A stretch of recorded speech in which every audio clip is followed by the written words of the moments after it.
How you doing, Met fans, and welcome to another episode of the Terry Collins Show, presented by Tunnel to Towers, supporting America's greatest heroes. Donate just $11 per month by going to t2t.org. That's T, the number 2, t.org. I'm John Arezzi, and joining me as we begin to wind down this season with just a few more shows this month, let's welcome the former manager of the New York Mets, who finished his duties back in the dugout from Mets Fantasy Camp, Terry Collins. Terry, welcome back from Fantasy Camp.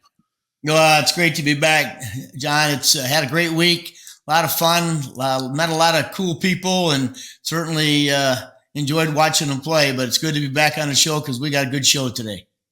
Oh, it's an amazing show, actually, Terry. I mean, you today, we're going to talk a little hot stove stuff in the beginning of the show, but you got a guest for us today that people will remember for a long time on one of these closing episodes. Let us know who you got today.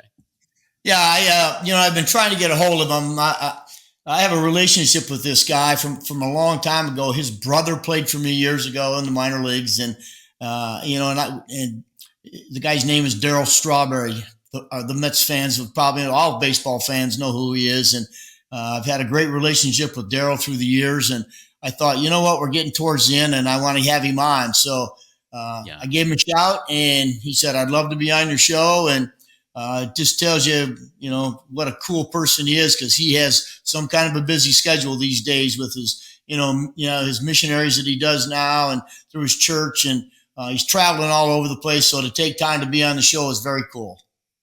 Yeah, it's amazing that we're able to get him, or you were able to get him. We look forward to that coming up on Talking with TC in just a few minutes here. Before we get to Darryl Strawberry, let's talk about what's going on in the hot stove, as they call it now, the off-season. Terry, Steve Cohen has the first meeting with Scott Boras and the number one free agent on the market, Juan Soto, this week in Los Angeles. I'm sure David Stearns will be joining him out west for the meeting. The Yankees also have a meeting scheduled with Boras and Soto, and that's next week. And while nothing's guaranteed here, Met fans are fantasizing about what could be. Give us your assessment on Juan Soto and what signing him could mean to the New York Mets franchise. Well, first of all, he's a generational player. Especially at his age. You're talking about a 26-year-old player who, he hasn't even probably reached the prime of his career yet, who's on the free agent market. So he's going to command huge money, but he's also going to command a long time. His contract is going to be a number of years. So you're going to whoever signs this guy is going to have a great player for a long period of time. And no, those are the kind of guys you build around. You have that one guy in the middle, and you try to fill in around him a little bit to give him help and protect him a little bit. So it's going to be great. I don't know Juan myself. I just saw him play. I was pretty much done when he first got to the big leagues as a young player. But two of my coaches have coached Juan, and they speak very, very highly of him, what a class act he is. So I'm sure it's going to be quite an experience. But my relationship with Steve Cohen, he does a pretty good job of persuading you. I'm sure he does, and we look forward to seeing what's going to happen with Juan Soto. It's all anyone can talk about right now, so we'll wait and see because from what we understand, it's not going to be a lot of teams competing for him, and it really, from what the predictions are, it's Mets, Yankees, and maybe Giants may step in, maybe Dodgers, but Juan had a taste of New York. He got to the World Series with the Yankees this year. He seems to love the city. So we'll see where this goes as we head deeper into the free agent season, as these in-person meetings start to happen. And Terry, with 13 free agents this season, half of the Mets 2024 roster, they're now free to sign with anyone. You've watched the team all season, falling just a couple of games short of being in that World Series. Give me a few names of the players that you really would like to see the Mets bring back in 2025. Well, it's going to start around the first baseman. This guy drafted, developed, got to the big leagues with the New York Mets. He's become a star in New York. He's shown everybody he can play, he can handle what New York brings. tremendous in outside the baseline, outside the stadium. He's a huge. He does a lot with Tunnel of Towers. He donates a lot of his time and his money to different charities. He loves New York City, and I think it's ultimately important to go to Pete Alonso, and I mean now, and say, we want you back. All right, let's try to negotiate something that's going to work for us. And again, you're talking about Pete's got Scott Boras, and Scott's the best in the game at getting what his clients, he feels his clients deserve, and he does an amazing job of getting it. But I think you got to start there. And you can't, and again, next thing you got to do is you got to look at that starting pitching that came on and basically carry this team the last 6 weeks of the season. The job that Manaea, Severino, Quintana did. David Peterson, obviously he's going to be back, but that free agent pitching, you got to bring some of those guys back, because we saw this year you can't just go into spring training. So here's our 5 starters. John, it's going to take 7 or 8 or 9 of those guys. So you better sign some free agent plus guys that showed you they can pitch in New York, they can pitch at Citi Field, and they've got one of the things this team prided themselves in is their continuity as a unit. They love each other. They had more fun with being around each other. So why not resume that? Why not make it easy in spring training to hit the ground running with guys who know each other? So I just think it's important to try to sign, some of those free agent pitchers. And, from there, and I know I understand the money's big. It's not my money. I get it.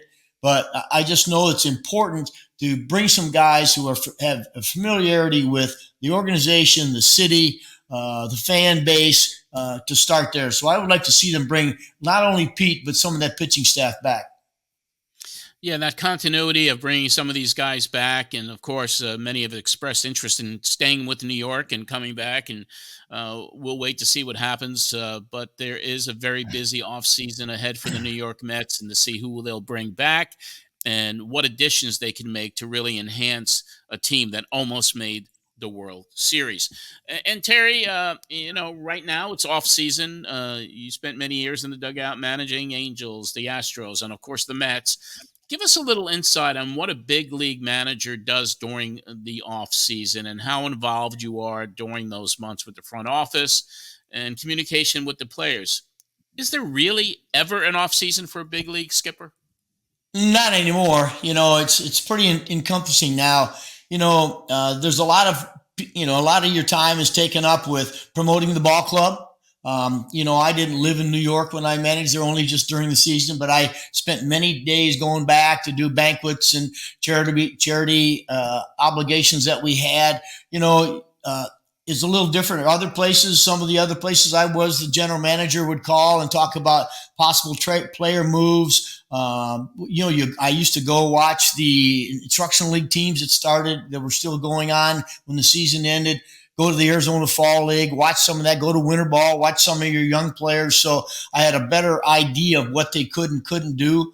So, you stay really, really busy. And then, once the Super Bowl's over, it's the first part of February and your players start coming into town here. And so you're always just going out to the field to talk with them, even though you're really not allowed to be on the field with them, working them out. You can go talk to them in the clubhouses or even on the side. So, you're really busy. That the 4 months in the off season goes by very fast. All right, Terry, thank you for that. And it is Veterans Day as we tape this today. And for this Veterans Day, Tunnel of Towers announced it's providing 40 mortgage-free homes in celebration of Veterans Day. Of those, 37 are for Gold Star families and 3 are for families of fallen first responders who have also served our country. These homes are in 22 different states. It's a demonstration of T2T's continuing commitment to America's greatest heroes. The foundation is also showing its support for veterans facing hardships. Over the past 5 weeks, Tunnel of Towers has broken ground on 4 new veterans villages. They're located in Buffalo, Denver, Detroit, and Charleston. These facilities will provide permanent housing and comprehensive support and services for vets who need stable homes. This is part of T2T's mission to eradicate veteran homelessness. And Terry, of course, we've talked about them each and every week here. And I just got an invitation for a groundbreaking for 4 homes for 3 vets here in the Middle Tennessee area. So they're out there, and holidays like Veterans Day, they only enhance what they do, and they're so special to be associated with. Yeah, no question. Yeah, and I mean, we talked about it on a weekly basis. Yes. And I said this, and I just spent some time at the fantasy camp, and these guys, of course, are huge fans and huge believer, in baseball and stuff. And part of I've done a couple of PSAs for Tunnel of Towers, and they are all talking about it. And I brought up the same comments that I said, to other people. There's a time when you come upon an organization that genuinely should be helped out financially to keep running so that we have a better society in our United States. And that's Tunnel to Towers for that $11 a month, what it does to provide homes and care for the people who fight their entire lives, give their lives to make our country better is just a little token of a thank you to them. And I think it should be the American people should take more of a responsibility and show that support to our troops and our first responders, because it's an amazing life that they lead. I don't know a lot of people who could do it. And so we need to thank them a little bit. And I know Tunnel to Towers is the perfect foundation to do that.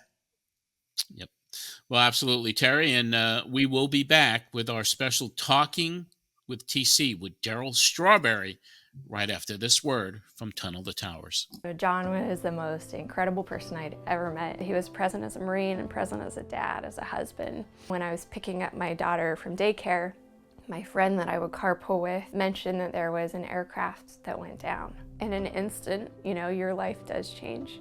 I got this call from Tunnel to Towers, and she said, "We're going to take care of your mortgage." I'm so grateful for that. Go to T2T.org. It only takes $11 a month to make a positive impact. Today on Talking with TC, our special guest is one of the all-time greats in Mets history and baseball history as well. He played for the New York Mets from 1983 to 1990. He also played for the Los Angeles Dodgers, San Francisco Giants, and finished his playing career with the New York Yankees. He was selected 8 consecutive years for the All-Star Game, starting in right field in 5 consecutive years. He was on 3 World Championship teams, once with the Mets and twice with the Yankees.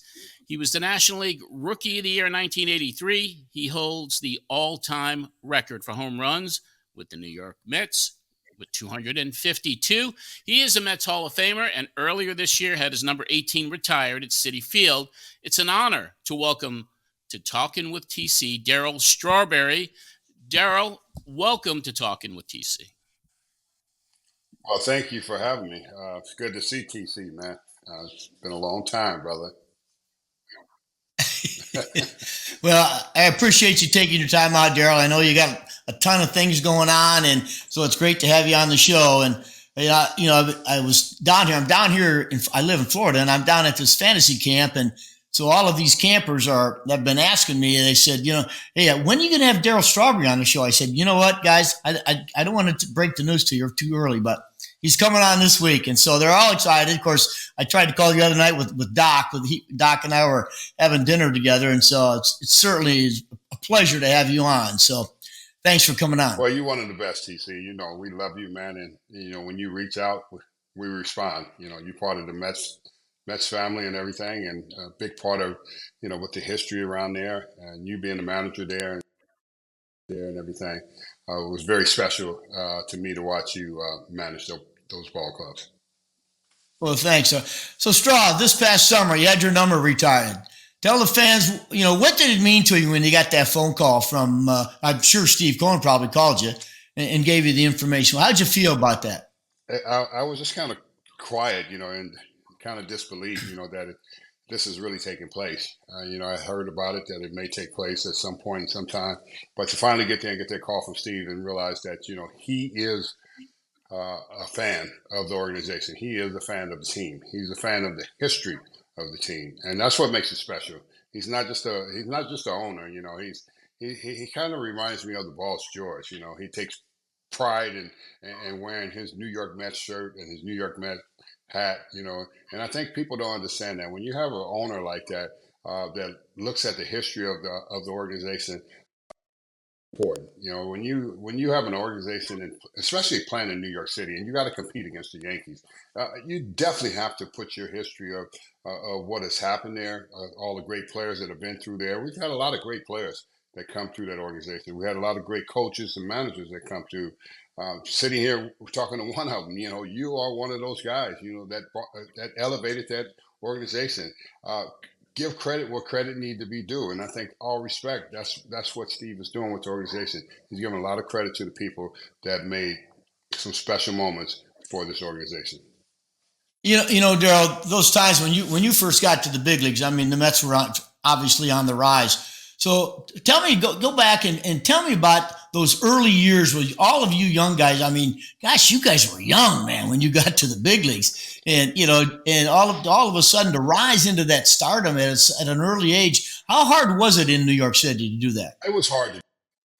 I think the most important thing that happened for us was having great coaches. I think Bobby Valentine, Buddy Harrelson, Frank Howard. I'm talking about guys that understood baseball. Jim Fry, Bill Robinson, Davey Johnson.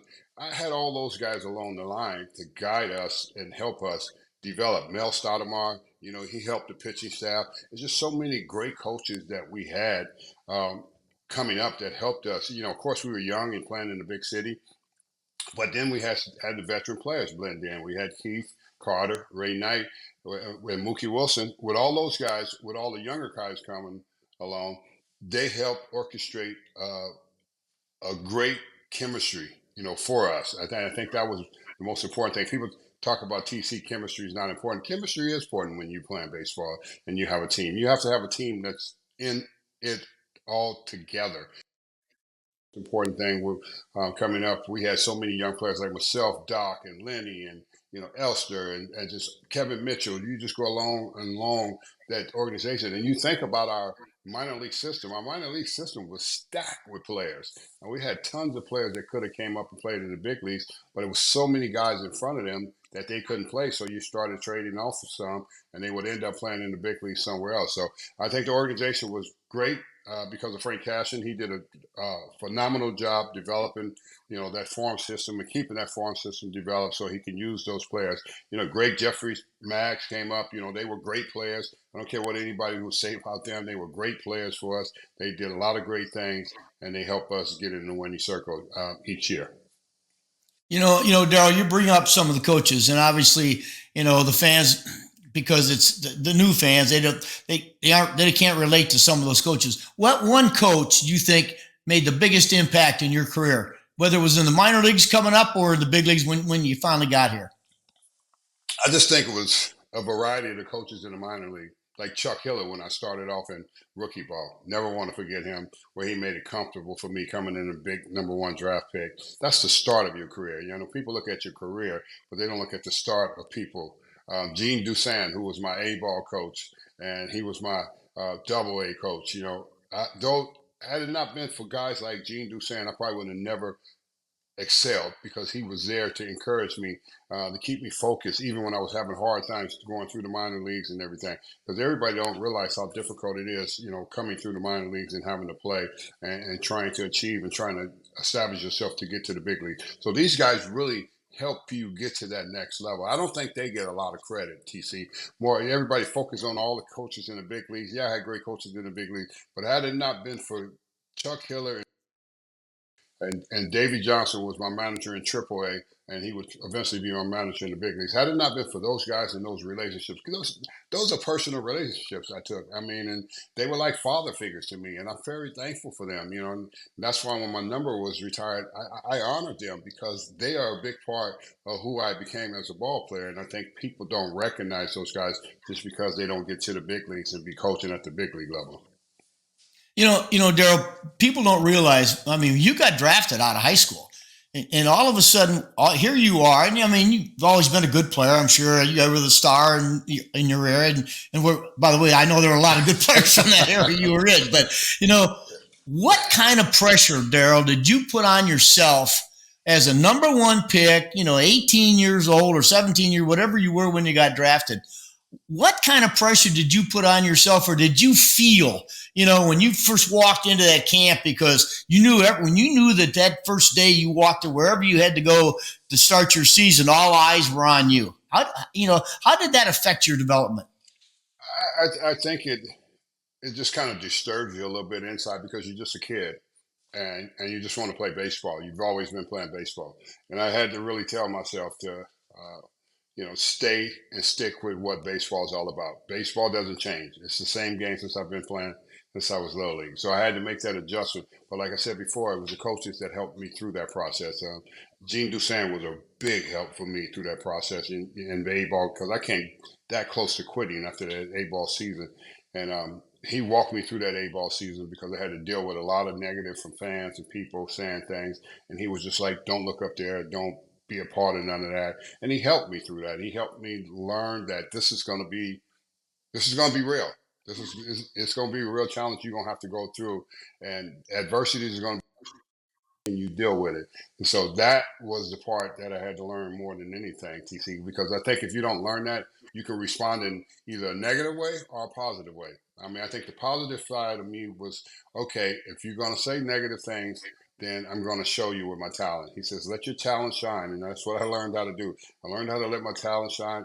And once I got through that process of going through the lower levels of minor leagues and getting to AAA, I started to get more mature about things. And when you get to the big leagues, you also need the help once you get to the big leagues. I think a lot of people don't realize how much pressure it is to play at the big leagues levels. And you need everybody around you to help you to be a big part of you. And I experienced that with, like I said, great coaches. Bobby Valentine, my first year, was great for me. He always inspired me.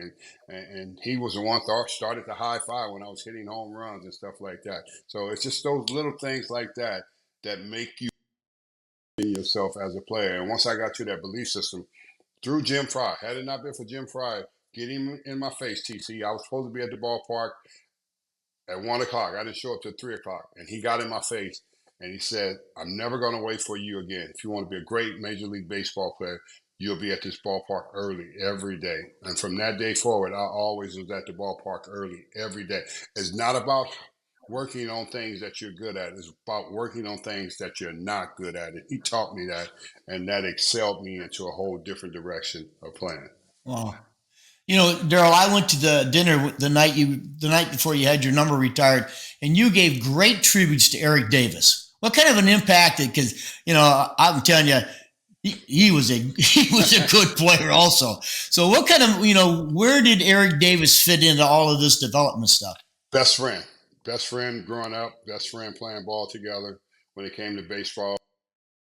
And we started a group of all of us when we were young and go to Harbor Park every year, January 1st, to start training and getting ready for the season. And me and Eric was that guy. We played on Connie Mack ball team together. Eric was playing shortstop. He was our leadoff batter.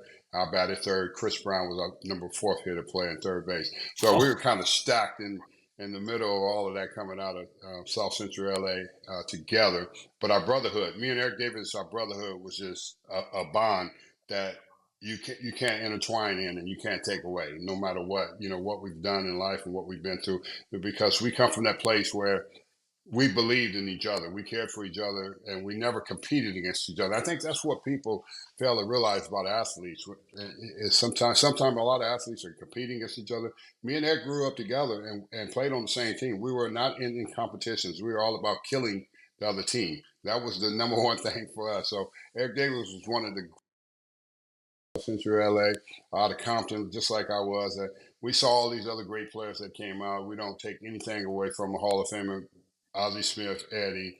But I just believe me and Eric Davis was those two kind of players that was just a different type. We just didn't do one thing. I think we did everything, as far as playing the ball game. And a lot of people recognize that for us, that you can run, hit, throw, and, they can hit for power. They can do it all. Steal bases, they just did everything, and Eric Davis was that guy too. You brought up a name, a guy who played for me. God, I don't know if I wouldn't say towards the end of his career, but he was trying to make a comeback. Was Chris Brown? He was some kind of a talented player, man. for a big man. He could run too. I saw him run down Deion Sanders one time in a rundown. So, yeah, Chris Brown was a good player, boy. Chris Brown he was our third baseman in my high school team. So we played at Crenshaw High together. He was our third baseman when I was a junior. And he just dominated that senior year. I mean, scouts shook their head every time he came up to bat. He would hit the ball so far, scouts couldn't believe how far he could hit the baseball in high school. And he also was a great basketball player for Crenshaw High School basketball team. He won the city championship in 1979. They killed, I can't remember, I think they beat John May or something like that. But he's just one of the phenomenal athletes that come out of Crenshaw High. Another guy like Ellis Valentine, Wendell Tyler, Marcus Johnson, myself, Chris Brown, all of us as those elite players that come out of Crenshaw High. Yeah, those are great. So, Darryl, we got a situation here, I think, in New York. You're Pete Alonso is kind of going through a similar where you were, the star of the team, huge piece of the puzzle. Now all of a sudden he's faced with free agency, and I know he wants to probably stay a Met. What advice would you give Pete Alonso heading into this free agency?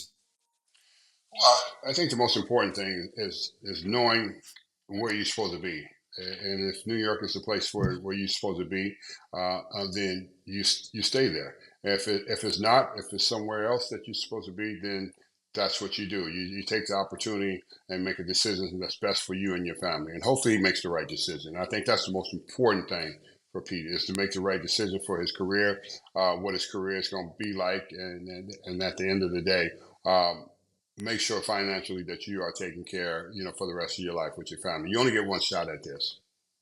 So, Darryl, one of the things I've seen here in recent times with the advent of all the analytic stuff, we have forgotten sometime, in my opinion, the big league players have forgotten about what kind of an impact the veteran player can make.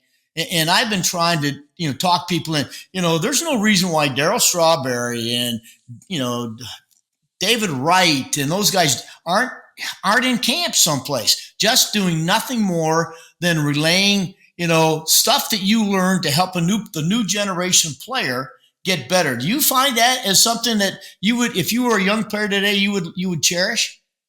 Of course I would cherish it. I mean, these are guys that had history, had great success. They've been in the winning circle.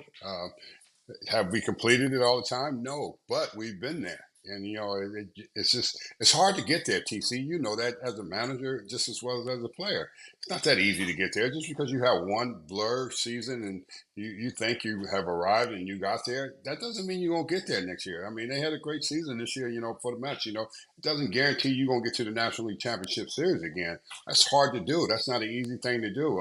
And I think that veteran players, we're not here to try to tell you how to play, but we're here to tell you how to get through this long season. It's a long, hard season, and especially playing in New York. The pressure and expectations is not like that anywhere else. You can go a lot of places, and it could be a lot easier to play and everything for you. But when you play in a big city and you have to compete with the Yankees in town too, the expectations are going to be big. And so younger players don't ever think guys are trained to tell you how to do this. We know you have talent.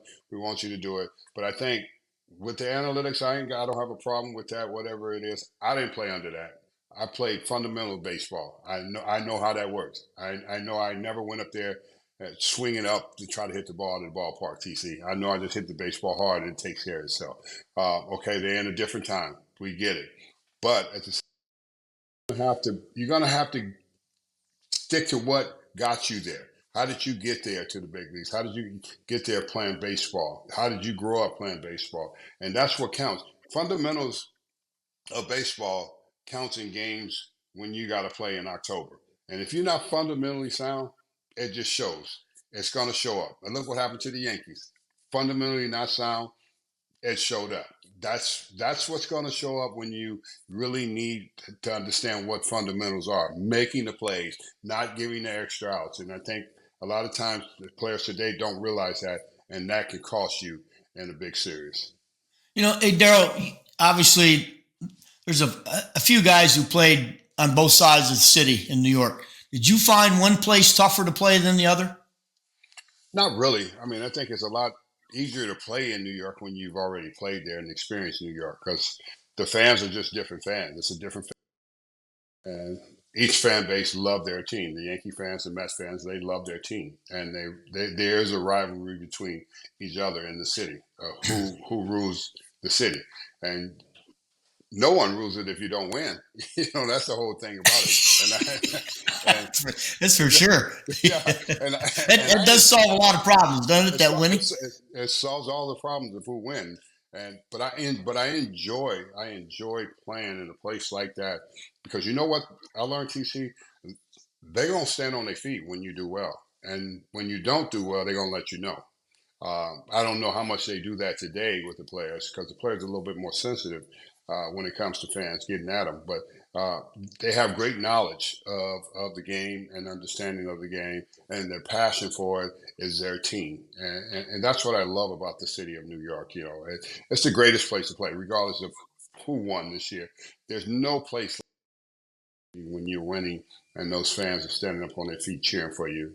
That place gets louder than any place I've ever been in, and I've been in some places where they were loud before, but I've never been in places as loud as they have when I played in New York City. Yeah. Darryl, were you shocked that you guys didn't win another championship in New York? I was shocked. With the teams you had? I was totally shocked. I was disappointed and shocked because we had great teams every year. And our goal coming out of spring training was winning. It wasn't can we win. See, one thing people don't understand about those years, TC, is there was no wild card. So you had to win the division. You had to conquer. You had to conquer over some teams that were going to be great in your division. We had to conquer the Cubs. We had to conquer the Cardinals. We had to battle the Pirates later on in my career. We had to battle. We didn't have much to battle with the Braves because we used to kill them back in later and started dominating. But I was shocked that we just couldn't get through, especially that '88 season. The '86 team had more guts than the '88 team. The '88 team had more talent than the '86 team. A very talented young group of guys, players that was coming through, and we developed well. I can say that. Give credit to the front office because they developed well through the system, and they knew how to keep a team together going forward to win. Steve, when you win 95 games a year, you're supposed to win. And if you that's what it was for us. We were winning 90 plus games a year, but you had to win the division to get in. If we had a wild card, we would have been in every year. Now we would have had more chances to get in further and deeper into the playoffs, but we didn't. So we lost in '88 against the Dodgers, and it's just like the Dodgers this year beat the Mets this year. I was hoping the team would beat that Dodger team, but that Dodger team just is more talented than the Mets are right now, and the Mets are improving. I like the direction they're going in. I like what the front office is doing. I like moving in a direction where they see young players as important, and I think that's going to help them in the long run. Like the Braves are like that. The youth, they extend themselves to the youth to develop. Take your falls right now and build it for the next couple of years. By the time they're 25, they'll all be ready to win. So that's a good thing to see coming from them. Yeah. So Darryl, all the great players you played with and against. Tell me so if you started out a week and you're looking down who you got this week, you got the Braves, you got the Reds. Was there one pitcher that you said, I can't wait to face him? Or one pitcher that you said, ooh, I hate facing that guy? Well, I always hate facing Nolan Ryan, because Nolan was different. Did you? Oh yeah, he didn't have that success for just nothing. He had it because he was a different breed of pitcher. He was like Tom Seaver, Bob Gibson type of guy that stare you down, look you down, and get in the box and he throw one under your chin, like just to let you know, I control the mound, I control the plate. There was not a lot of other pitchers like that. All the rest of them usually think they can get me out. Nolan knew he can get me out. That was that's a big difference, Yeah. and thinking, can I get him out? But Nolan, I mean, I got Nolan a couple times too, but he just knew most of the time he knew he can get me out, and that was just one of those things. And I realized that, and I had nothing but respect for him. Most of the other guys I faced, I was like, okay, come on, bring it, because I got to. It's all about TC. It's all about pitchers making mistakes. That's really what it is. They're gonna make it. It's just that can I capitalize on the mistake? And a lot of times Yeah. I did. Well, yeah, I sure did. I remember going in there when I first got to the big leagues with the Pirates. I remember going to New York and we didn't have, we had scouting reports, but it wasn't like it is today where the numbers were random. And I just remember one time Jim Leyland standing up in front of the guy, in front of the team, just saying, "Hey, look, we get the lead. We can't let Strawberry beat us." So, so I was actually the bullpen coach on those teams, and we were getting later in the game, and those guys, they started getting itchy because they knew they were going to have to face you. And of course, Jim, just before the game, said, "Hey, you can't let this guy beat you." And they're going, "Oh man." Well, Jim Leyland was a great manager. Oh yeah. But I have nothing but high respect for him.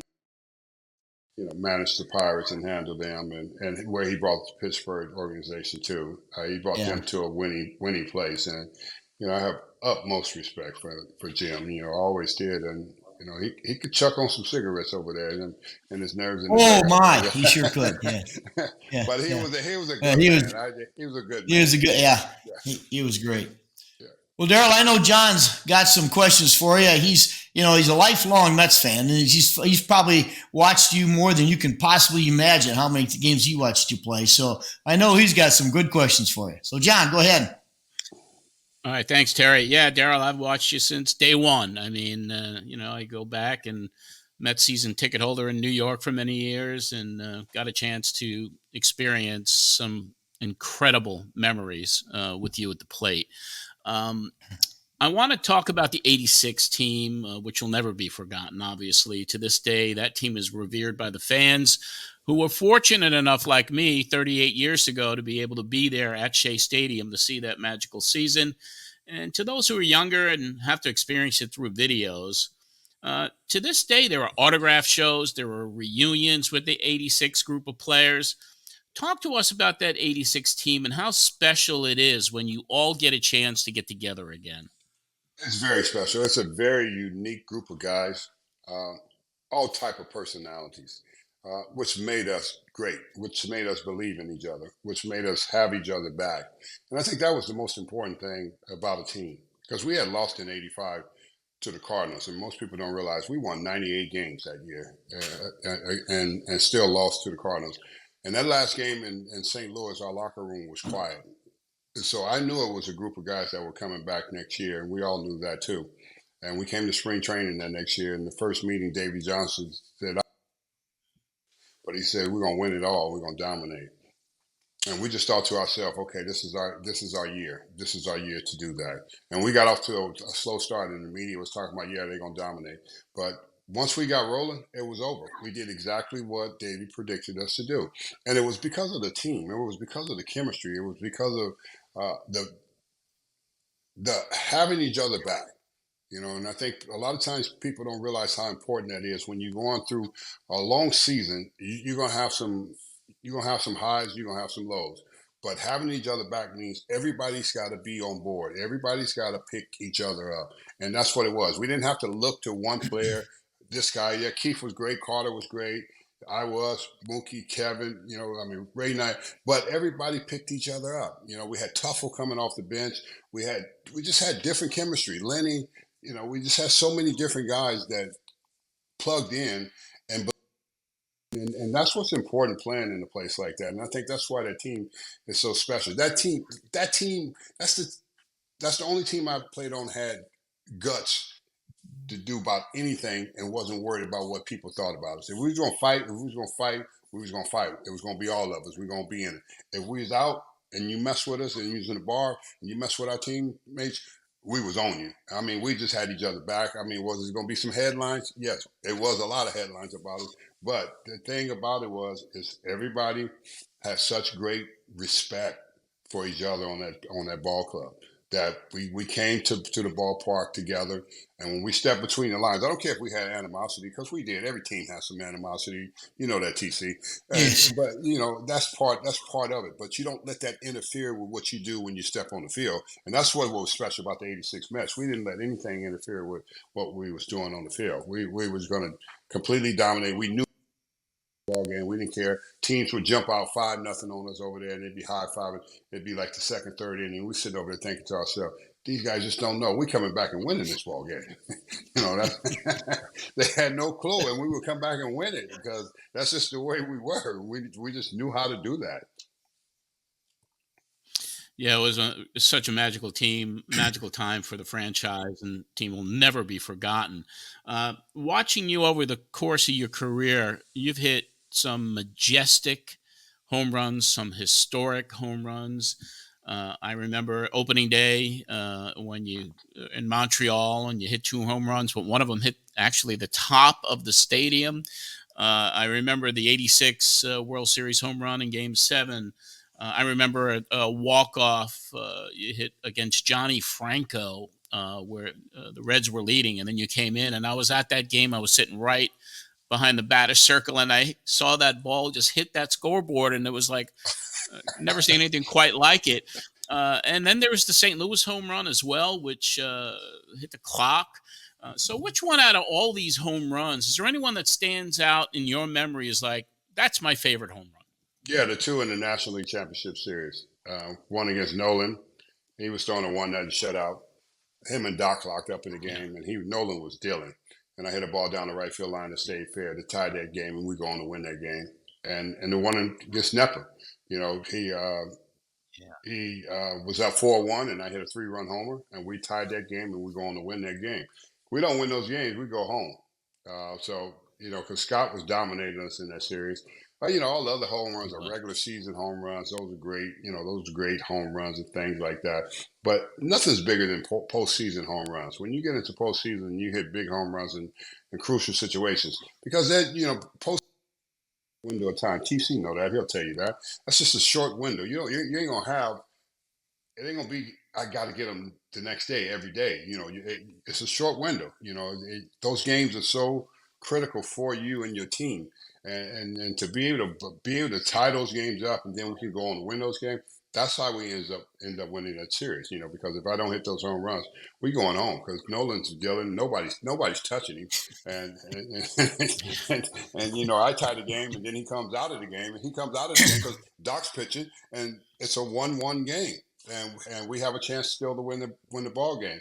And the Nepper game, I just tied that up with a big 3-run homer, and Lenny would hit a home run in the 10th, I believe it was, that got us the victory in that game. So that's just the way baseball is, and I'm all about not the individual stat. I'm all about what makes your team more successful when you clutch home runs. And those situations were the clutch situations that I believe made our team successful and go on to be able to win that year.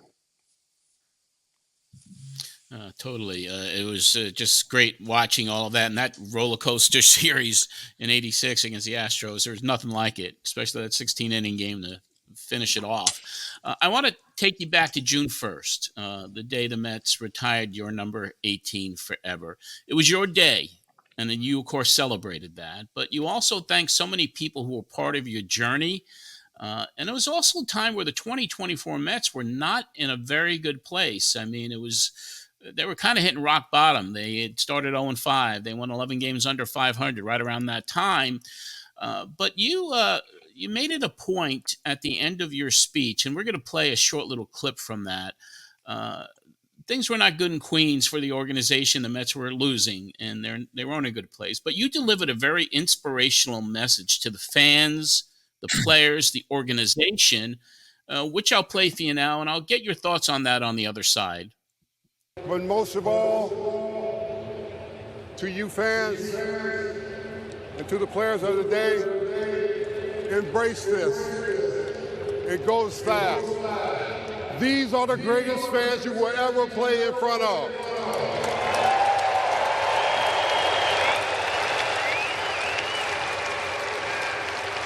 They will stand on their feet for you and cheer you on. They will let you know when you suck.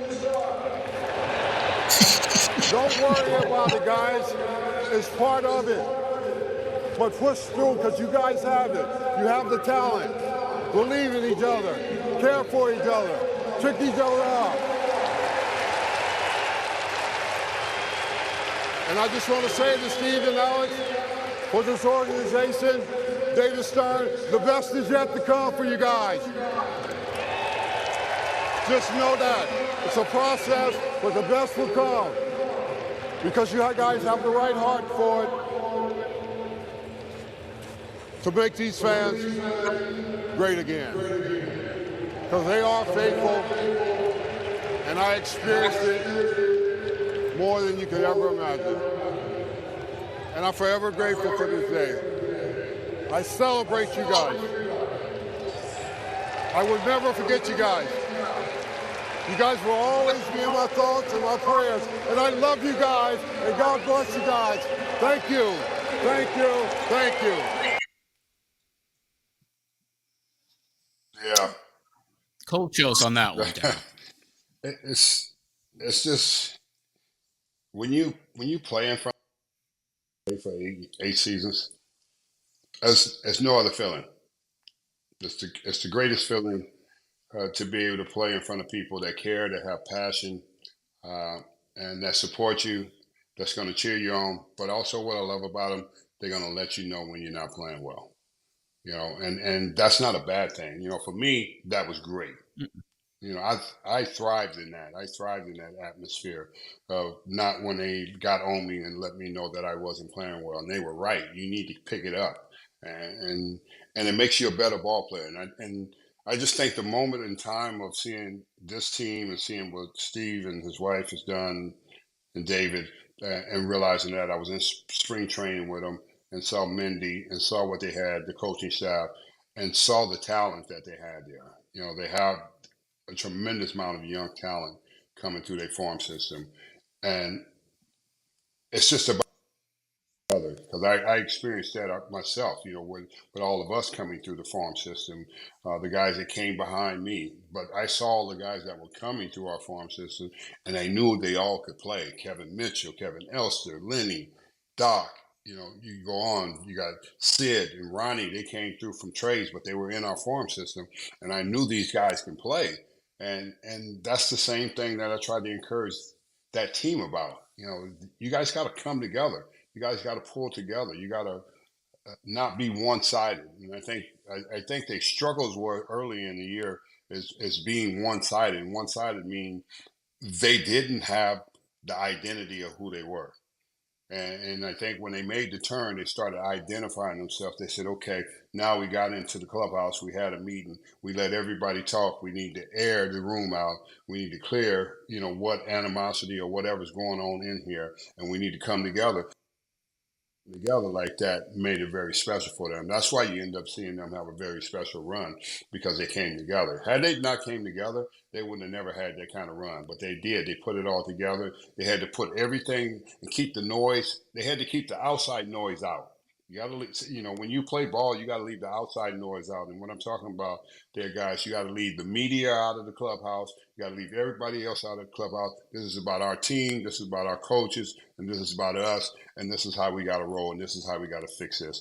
And I give a lot of credit to, you know, Mindy, the manager. He did a great job with that team. I mean, it was his first year, and it was a hard thing to do. To keep the balance and not let guys get completely lost. Did they get lost a little bit?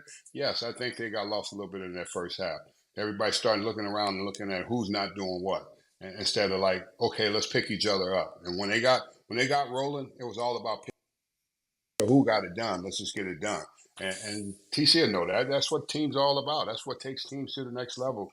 As when you guys can communicate and come together and play together like that, then it makes it special for them. And that's why they had a special season at that second half of the season, that run they had for the season, because I think they put their egos to the side and they said, guys, we got to be a team if we expect to win.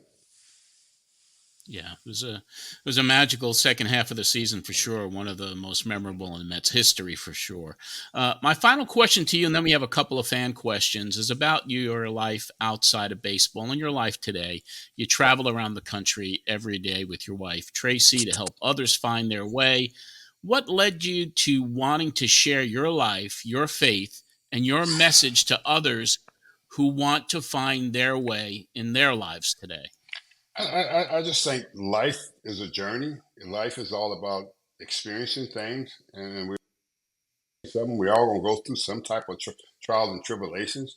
That doesn't mean you're a bad person. That doesn't mean life is over. And I think a lot of times that's what's happened in this nation. People have gotten complacent and pointing fingers at people. Why point fingers at people? This life is hard. It's hard to do. It's hard to be on. If it was easy, it would be so simple for all of us. But it's not. It's a challenge, and I realize that. And I realize that the things that I've experienced in life and who I get to be today is I'm truly grateful for it. I'm truly grateful for the love that God has for me and that He's extended to me, that I'm able to go back and extend to somebody else. And I think we'd be better off if, as a nation of people, if we didn't point fingers at each other and we just try to help each other. There's a need out there for those that are hurting, those that will never live a life fortunate. I think one thing that people have to stop listening to. You got to stop listening and looking at the government to help you and celebrities to help you. There's real people out there with real you know agendas to help people, and I think people need to look towards that, to get the help that is needed, because we all need help in some kind of way. I wish I could say, this was a perfect life. It's not. And I'm a prime example. It's not perfect, from what I've experienced firsthand and been able to stand up and take responsibility, because of people helping me. It was my wife that helped me, it was my mother that helped me, and it was that friends that helped me get on the other side and be the man that I am today. So I'm truly grateful for people helping me. You've had a remarkable journey in your life story. Thank you. Everyone can go to, oh, you're welcome. You can go to findingyourway.com if you want to learn more about Darryl and Tracy and their mission and what they're doing today. And it's just a great website. And Darryl, I watch you on Instagram. I hear you with your testimony, and it's very inspirational, whether you're a baseball fan or just somebody that just has a regular job and working. And so I really have to, it's very inspiring. That's all. Thank you. That's what I'd like to just let you know. I got a couple of questions from the fans, and this one comes from our Instagram account from Green Machine 82, and he asked, Darryl, which players today, if any, do you view as the most similar to you? Well, it's similar. That's kind of hard to say. I mean, I view a guy like Aaron Judge, power hitter. I view a guy like Lindor, just a all-around player that can, you know, run, hit for power, steal bases. He can run the bases, play defense. Just a complete player. The guy like that. He does it all. And that's the kind of way I played the game. Ran, hit, hit for power. Just a complete player. Those guys really stand out. Some of the other guys, that stood out is with guts is like a guy like Harper, from the Phillies, first baseman. He got guts. A guy like Mike Trout. If Trout could stay healthy, he is one of the most phenomenal players that ever played the game. But he just can't stay healthy for some reason. And the injuries keep plugging away at him. And you'd have probably seen a whole different level of numbers put up if the injuries didn't get him. Yeah. Totally agree. Next question from the fans comes from our Facebook page. David from Las Vegas asks, Darryl, talk to us about your current relationship with Doc Gooden, and how did it feel to have both of your numbers retired in the same year? I mean, I have a tremendous relationship with Doc Gooden. Behind the scenes, our personal relationship is real. He knows I love him, and I know he loved me. I think when you always have to be like faced in the media about questions, opinions about us two. It's been so unfair because we're not the same people. We're two different people. We live different lives and everything. We come from different places. I'm from LA. He's from Florida. That's different. And we grew up different.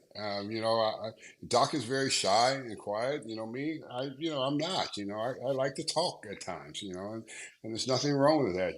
My opinions is my opinions, but I don't have opinions to hurt anybody. I have my opinions is to help people and try to love. People try to say, well, he think he's better than. No, I'm not thinking I'm better than. I have been in some of those places that Doc has been and going through. What it's like. You need people there that love and care for you, not people just talking and saying that they're your friends. And Doc knows that with me. He knows that I'm a true friend, and he realized that, and I realized that he is too. And to be able to have our numbers retired in the same year was just incredible. It speaks a lot about new ownership, Steve and Alex, and what they think of us and what they think of what we accomplished there, because when you look back on it, we actually was the beginning of the new era for the New York Mets when we came up. From the days of the Seavers and all those guys, we became that new group of guys, and we helped that team and helped that franchise move forward to get into the winning circle. Got it. Final question. This is from Larry from New Jersey. Darryl, with the Mets' new ownership, or Steve Cohen owning the team now for 4 years, and the organization now seeming to embrace more and more of their history. Give us your thoughts about what the Cohen family has done to bring back some of the old timers of the past, and are the Mets in excellent shape for the foreseeable future? The Cohen family has brought back so much for the fans, and they will continue to do that because they love their fans, and they do love the Mets. And I think it's a new season, new time for them. I think they are headed in a new direction of putting winning teams on the field every year to try to embrace their fans like they did this season. I think it was just the beginning of that for them, and I think they have the right direction. I think they have the right leader in David, baseball guy. When you look at Milwaukee and look at what he did with Milwaukee all those years, that Milwaukee team this year, that's David Stern's team. He put that together. He just left there, so he's had them running in the right direction for a long time, and they are not an expensive team, far as salary wise and everything, and to be in competition and compete. So right there tells me that he knows about baseball. He understands the game of baseball, and he understands that you don't have to, throw a boatload of money to older guys here and there, and you can develop these younger guys, and you can blend them in with some of these veteran guys, and it works, and you win. And I think he's done a phenomenal job with that, and I just hope their fans can see that and realize that, I think their goal is not to be a wild card every year. Get in and get that lucky to be a wild card and get yourself all the way to the National League Championship every year. I think their goal is to try to be a team that's better than the Braves, that's better than the Phillies. They don't have to look at a lot of the other teams and better than the Dodgers. You have to come back and learn how to beat those teams in the National League. You can't worry about the Yankees. You can't worry about the other teams. You got to worry about the National League. Who do we get better than in the National League? Our goal is to win the National League Championship Series, and that's what really springs you forward to get to the next level. And I think that's what they're working towards, and it's a good sign to see that. All right. I really appreciate your time today. I'm going to toss it back to TC. Well, Darryl, you're the best. Thank you so much for your time today. And you know what? Not just the Mets family, but all of baseball is glad you're feeling better. You got through that heart issue you had, and you're back out there on the road and doing all your stuff, and it's great. We're very, very proud of you. I'm so proud that you would take time today to be on my show, and I look forward to seeing you real soon. So thank you so much for coming on today. Anytime, TC. You know that. You're the man, brother. You know we love you. All right, Terry, Darryl Strawberry, gracious with his time, wonderful interview, and what a wonderful person he is as well. You know, John, one of the things that this show has provided me, and I've known these guys. I mean, I've known Doc and I've known Darryl for a long time. But you know what? When you sit here and you can ask them questions and you hear their passion not only about the game, you know, listen to Darryl talk about that 86 Mets team and, you know, his relationship with all those guys, you know, that stuff's special, man. And then you hear about, you know, what he's doing to help other people have better lives. I mean, these guys aren't just great players. They're human beings who care about what's going on around the world and in the game of baseball. And so I thought today's talk with Darryl was outstanding. Absolutely, can tell you really enjoyed it. I enjoyed it, just being a part and seeing you guys talk to each other. But Terry, I want to ask you something. I mean, this season for you has been so different, and because you're usually the guy that's getting peppered with questions by the media, you know, post game, pre game, and this year, and for this season, it turned the tables a little bit. You know, you had wonderful conversations with everybody here, from David Wright in our first episode to Daniel Murphy coming on, to Noah Syndergaard, to so many, and Darryl and Doc. And how was it for you this season, actually playing the part or doing, you know, I know you do work with SNY as well, but talking to these players and front office people and coaches that you've managed and worked with. How was that like for you this season? Well, I'll tell you, John, you know, I just spent that week with the fantasy campers where every day you're talking about stuff. And at the end of the week, the one guy said, you know, we can't believe that you would come out here and just talk to us and, you know, share your stories. And I said, you know, this game is about the fans. It will always be about the fans. And so to be able to give you guys a little bit of the inside, what goes on, how these guys really are as people, they're not just great players. They're not just talented players. You know, they're great people, and they have something to offer on the outside. They can help people. And so that's what I've gotten from this, to be able to talk to these guys and hear their stories. And, you know, the accountability these guys have had, all the guys we've talked to, including Tom Hallion. I mean, you know, I never got to talk to Tom after the infamous argument on the field. That's the first time I have talked to Tom Hallion, was on this show, and to hear his side of things, I loved it. For me, yeah. I mean, I kind of wondered myself for a number of years, like, you know, what happened?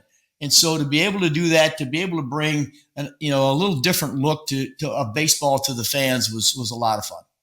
Yeah, it's certainly been a tremendous amount of fun, and it's been so great to be able to do this.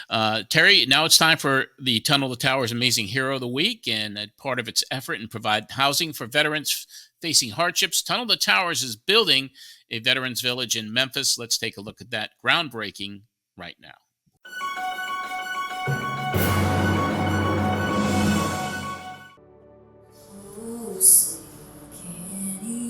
See by the dawn's early light. Veteran homelessness in this area is an issue, as Shelby County does have the largest veteran population as a whole in the state of Tennessee. And I'm thrilled that Tunnel to Towers is going to help with benefits, advocacy, mental health, and other needs for our veterans, homeless veterans. It's a start, it's a home, it's a beginning. With wraparound services that are provided for free to veterans, they can uplift themselves and live a more independent life, and they deserve so much more. These are individuals who are protecting us, protecting our livelihood, protecting our country, and so they deserve more. And as much as we can give, we need to give even more. I would encourage people to donate to T2T because of the impact that they're making on the lives of so many. I think it's incredible. I mean, to be able to know that you served your country and made sacrifices, to know that someone is looking out for you. So to see T2T making that impact on the lives of these individuals is a great thing, and I just continue to pray for greater things to come for it.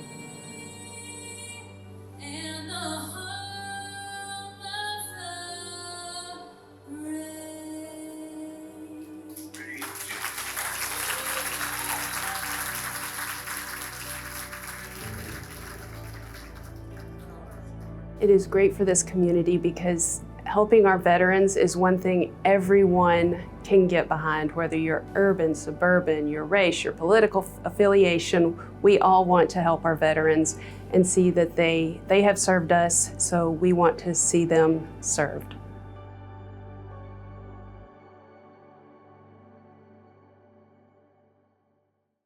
All right, we'll have another T2T Amazing Hero segment on next week's show, and that's going to wrap it up, Terry, for another edition, show number 31 of the Terry Collins Show. And Terry, we just want to thank you again.